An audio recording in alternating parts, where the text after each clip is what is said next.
around, you die. Think, Mark. And I gotta tell you, it was perfect. Perfect. Everything, down to the last minute details.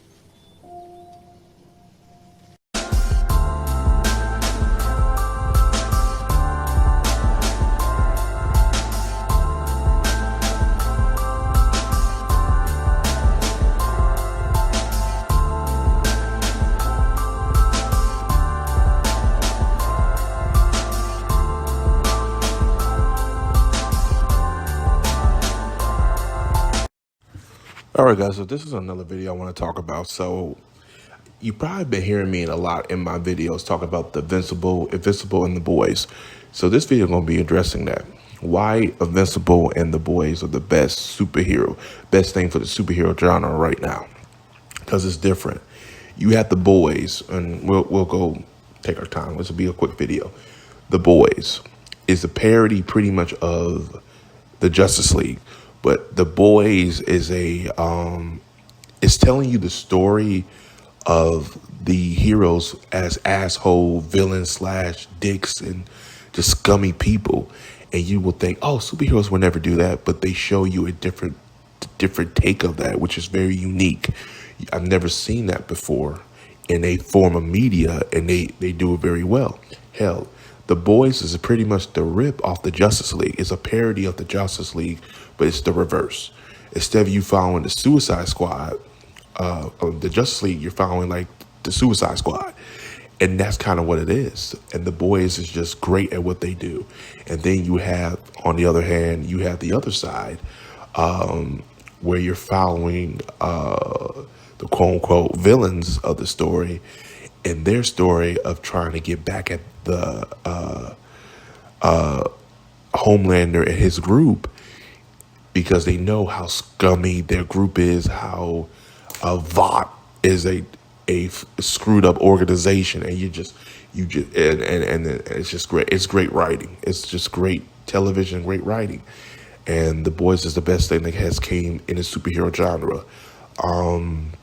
And it gets better and better and better. Each season kind of tops itself. But Homelander is a standout. I really do like the guy who plays it, Homelander. He really has done a marvelous job at what he does. And he was good in Banshee. If you ever seen the show Banshee, go check it out. He was great in that too. But Homelander is, hell, if you combine Banshee origins with Homelander, it can actually work out. But yeah, like overall, great casting, great writing, great storytelling. And then on the Invincible side, you have one of the best storytellings out there. In Invincible, you have like one of the best storytellings out there, where it kind of tells you the story of pretty much the Guardians, but also tells you the story of Omni-Man and Mark Grayson, and how eventually they, you could say, I'm trying to find the right word. It shows you a father and son dynamic, but in a different light. And superheroes, come to find out, most people didn't know this, but I read a comic that the father is an evil Superman. If you notice, both these two things have two things in common. They both have evil counterparts of Superman.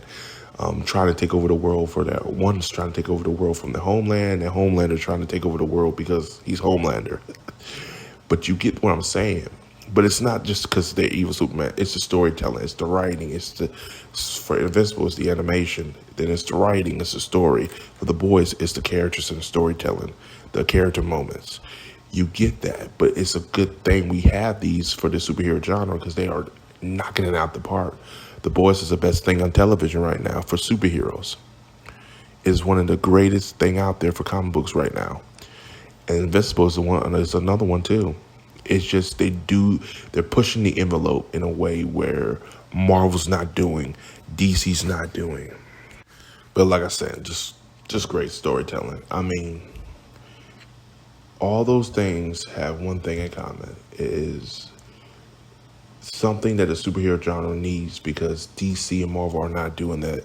DC's trying to catch Marvel, try to get that Marvel money, but they're almost damn a decade late. Marvel keeps doing what they're doing, retreading the same thing, and they're not learning from their past mistake. Let's not even talk about what they're doing. Try to do with Blade, making Blade a PG-13 film. That's a terrible idea. Why are you making Blade something that he's known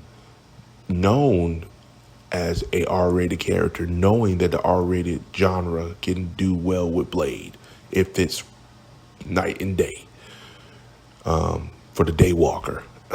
But I mean, you know what I'm saying.